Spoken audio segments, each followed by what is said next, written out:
Craft Community Libraries Cooking with Tom. Today we're going to do a recipe from one of our cookbooks here, The Pioneer Woman Cooks. It's from Reed Drummond. If you like the recipe, you can either get it on the video or come on in and check the book out. Today we're doing Tuscan chicken soup. We're making a double batch because we got friends who need some soup. You need 3 chicken thighs. She recommends getting them deboned and deskinned. It's about 3 times the price to get them deboned and deskinned, so I just bought them fresh and just deboned them and deskinned them. To your pan, you want to add 2 tablespoons of butter and 2 tablespoons of olive oil. Nice sizzle going on here. Hopefully we won't set off smoke alarms. I'm going to bring that up to temperature. Once that is all up to temperature and melted, you want to add in your chicken.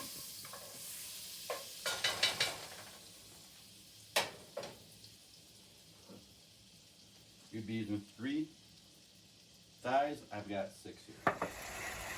Stir it all in until it's nice and brown.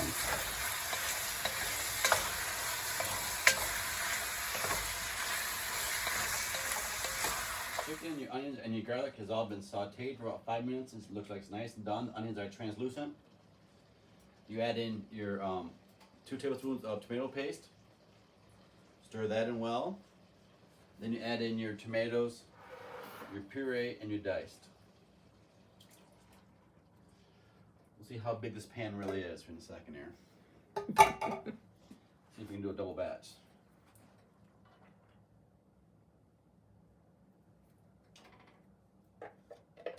And your beans. That are rinsed and drained. Beans have been rinsed and drained. Or drained and rinsed, however you want to say.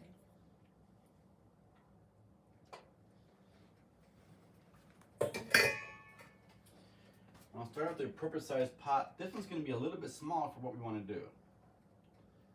We're going to mix everything in here. And improvise.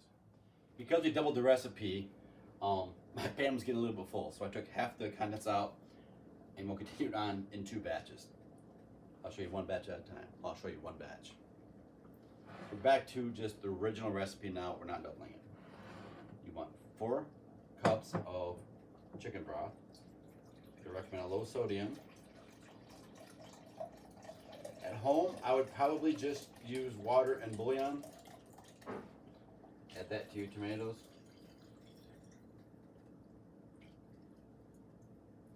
Now we'll have enough room in the pan. I'm going to bring this up to a boil and let it simmer for... Okay, recipe calls for 2 tablespoons of honey. Sherry donated her really nice honey for us. We'll put in 2 tablespoons. Okay. I'm going to salt and pepper it to your taste. If you want a little more salt, if you like things a little bit salty, more salt. Less salty, less salt. It always annoys me when they say pepper and salt to taste. And it's like, give me a guideline, something to start out with. So I'd say about half a teaspoon of salt, half a teaspoon of pepper to start out with. Recipe calls for fresh oregano.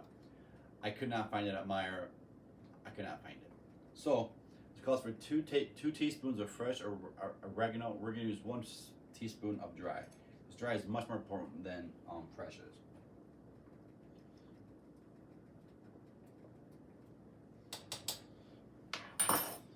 And we also need to put in 1 jar of artichoke hearts. Drained. These I'd cut up some too because they're just quartered.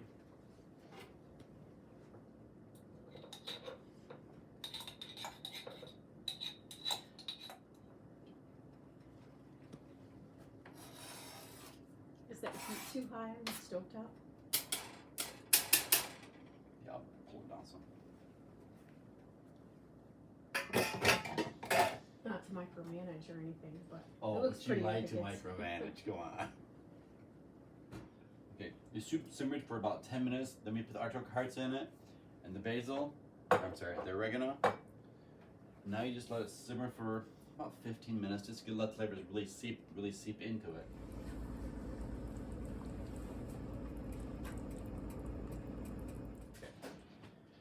Soup's been simmering for about 30 minutes. It's all done, ready to go. Let's see how we did. We did add some spinach to it because it looked like it needed something else. We added about, probably about 4 to 6 ounces of chopped and diced spinach.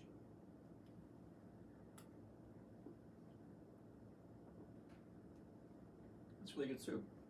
Tasty. Try it at home.